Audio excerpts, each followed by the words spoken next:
നമസ്കാരം. യുവാവിനെ ക്രൂരമായി കൊലപ്പെടുത്തി മൃതദേഹം ഡ്രമ്മിനുള്ളിൽ ഒളിപ്പിച്ച ഭാര്യയും കാമുകനും അറസ്റ്റിൽ. രാജസ്ഥാനിലെ ഖൈർതാൽ തിജാരയിലാണ് നാടിനെ നടക്കിയ സംഭവം.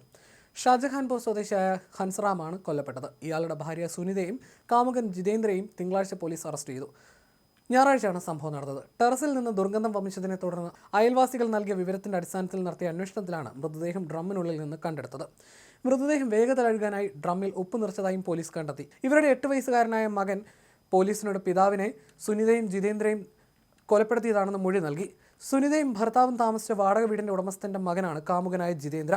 കൊല്ലപ്പെട്ട ഹൻസ്റാം മദ്യപിച്ചെത്തി ഭാര്യയെ മർദ്ദിക്കാറുണ്ടായിരുന്നു. സിഗരറ്റ് ഉപയോഗിച്ച് പൊള്ളിക്കുകയും ചെയ്തിരുന്നു. ഒരിക്കൽ ബ്ലേഡ് ഉപയോഗിച്ച് മുറിവേൽപ്പിക്കുകയും ചെയ്തു. ജിതേന്ദ്ര പലപ്പോഴും ഇവരുടെ വീട്ടിൽ വരാറുണ്ടെന്നും കുട്ടികൾക്ക് മധുരപലഹാരങ്ങൾ കൊണ്ടുവന്നുവെന്നും സ്കൂൾ പ്രവേശനം ക്രമീകരിക്കാൻ പോലും സഹായിച്ചിട്ടുണ്ടെന്നും കുട്ടി വെളിപ്പെടുത്തി. ജിതേന്ദ്രയുടെ പതിവ് സന്ദർശനത്തെക്കുറിച്ച് ഹൻസ്റാം അറിഞ്ഞപ്പോൾ വീട്ടിൽ വഴക്കുണ്ടായി. തുടർന്നാണ് കൊലപാതകത്തിന് പദ്ധതിയിട്ടത്.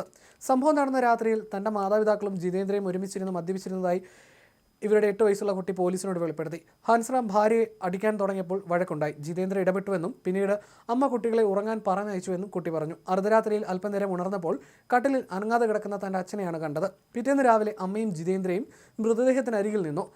പിന്നീട് വെള്ളം നിറച്ച ഒരു പ്ലാസ്റ്റിക് ഡ്രമ്മിൽ നിന്നും വെള്ളം കമിഴ്ത്തി കളഞ്ഞ് മൃതദേഹം അകത്താക്കി ഉപ്പ് ചേർത്ത് ഡ്രം മേൽക്കൂരയിൽ ഒളിപ്പിച്ചു എന്നും കുട്ടി പോലീസിനോട് പറഞ്ഞു.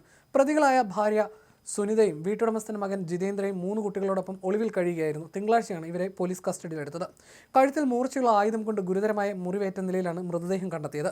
12 വർഷം മുൻപ് ജിതേന്ദ്രയുടെ ഭാര്യ മരിച്ചിരുന്നു. ഇതിനുശേഷമാണ് ഇയാൾ സുനിതയുമായി അടുക്കുന്നത്. സംഭവത്തിൽ കൂടുതൽ അന്വേഷണം നടക്കുന്നതായി പോലീസ് പറഞ്ഞു.